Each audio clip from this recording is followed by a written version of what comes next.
Assalamualaikum warahmatullahi ta'ala wabarakatuh. Bismillah, alhamdulillah, wassalatu wassalamu ala rasulillah Sayyidina Muhammad ibn Abdillah wa ala alihi wa sahbihi wa mawalah.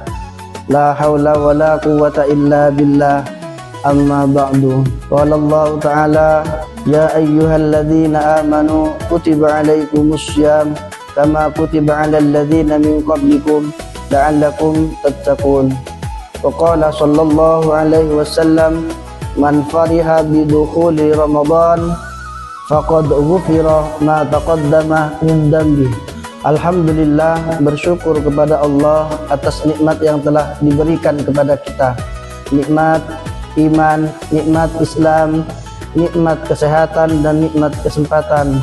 Semoga nikmat-nikmat yang telah diberikan kepada kita mampu untuk mensyukurinya. Kedua kalinya salawat dan salam semoga terus mengalir kepada Nabi kita, Nabi Muhammad sallallahu alaihi wasallam, yang telah membawa kita dari alam jahiliyah menuju zaman Islamiyah, yakni ad-dinul Islam. Sahabat-sahabat yang dimuliakan oleh Allah. Allah berfirman, ya ayyuhalladzina amanu kutiba alaikumus syiyam kama kutiba alal ladzina min qablikum la'allakum tattaqun. Diwajibkan kepada kita berpuasa di bulan Ramadan sebagaimana diwajibkan kepada orang-orang sebelum kita. Tujuannya adalah supaya kita menjadi pribadi yang takwa, yaitu orang-orang yang menjalani perintah Allah dan menjauhi segala apa-apa yang dilarang oleh Allah. Karena balasannya orang-orang yang bertakwa adalah surga, sebagaimana Allah berfirman dalam surat Maryam, tilkal jannatul lati nuritu min ibadina man kana taqiyya. Itulah surga yang akan kami berikan kepada hamba-hamba kami yang bertakwa. Semoga berkah bulan Ramadan kita dijadikan oleh Allah termasuk orang-orang yang bertakwa. Amin ya rabbal alamin. Di bulan Ramadan masjid-masjid menjadi lebih hidup.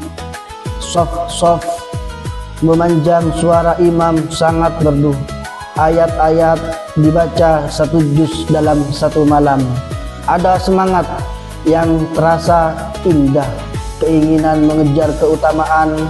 Kita ingin cepat sampai pada pahala yang besar, pada gelar hatam, pada rasa puas yang telah melakukan sesuatu yang istimewa. Namun di tengah ambisi yang besar itu ada sunnah yang pelan-pelan menghilang, yaitu doa iftitah.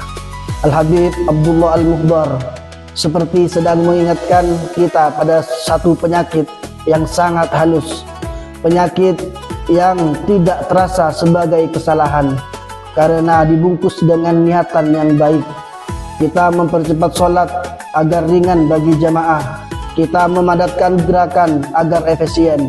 Kita fokus pada target bacaan agar terasa istimewa. Semua terdengar logis, semua tampak seperti bentuk dan kasih sayang. Tapi justru disitulah tipu daya itu bekerja. Kita sanggup berdiri lama untuk membaca satu juz, tapi merasa berat meluangkan beberapa detik untuk membaca doa iftitah. Kita mengejar sesuatu yang besar namun meremehkan yang menjadi bagian dari tuntunan Nabi, seolah-olah yang panjang itu lebih utama daripada yang sesuai. Padahal di dunia pesantren kita diajari bahwa barokah bukan pada panjangnya bacaan, tetapi pada ittiba'nya.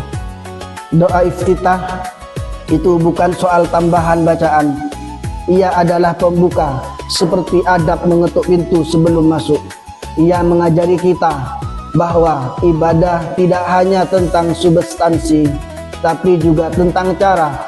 Bahwa mendekat kepada Allah Subhanahu wa ta'ala bukan dengan sekedar banyaknya ayat-ayat yang dibaca, tetapi sejauh mana langkah kita mengikuti jejak Rasulullah Shallallahu Alaihi Wasallam.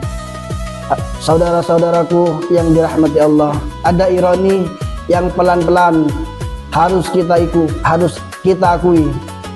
Kita hidup di zaman yang sangat bersemangat dalam hal-hal yang tampak besar, tapi mulai lelah menjaga hal-hal yang kecil namun mendasar. Kita ingin hatam lebih cepat, kita ingin tarawih tidak terlalu lama, kita ingin semua terasa ringan, dan tanpa sadar kita sedang memindahkan pusat ibadah dari mengikuti sunnah Nabi menjadi menyesuaikan dengan selera manusia. Al-Habib Abdullah Al-Muhdar tidak sekedar membahas hukum doa iftitah, beliau sedang membicarakan arah hati. Apakah ibadah kita masih dibangun di atas cinta kepada sunnah atau sudah bergeser menjadi proyek pencapaian spiritual yang diukur dengan jumlah dan durasi? Di pesantren, para masyayikh mengajarkan kita satu hal yang sederhana, tetapi dalam menjaga hal-hal yang kecil adalah tanda cinta. Santri dilatih membaca wirid yang mungkin pendek, tetapi dijaga terus-menerus, dijaga melakukan hal-hal yang tampak sepele, tetapi tidak ditinggalkan.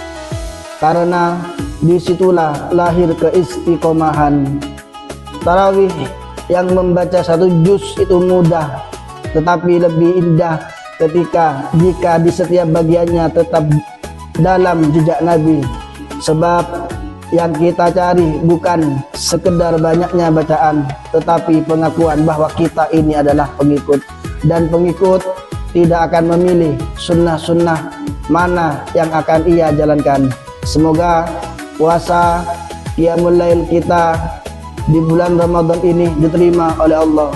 Allahumma taqabbal minna wudu'ana wa salatana wa siyamana wa qira'atana wa la tatrib biha wujuhana ya ilahal alamin wa ya khairan nasirin, amin. Demikianlah yang bisa saya sampaikan. Wallahul muwaffiq ila aqwamit thoriq. Wassalamualaikum warahmatullahi taala wabarakatuh.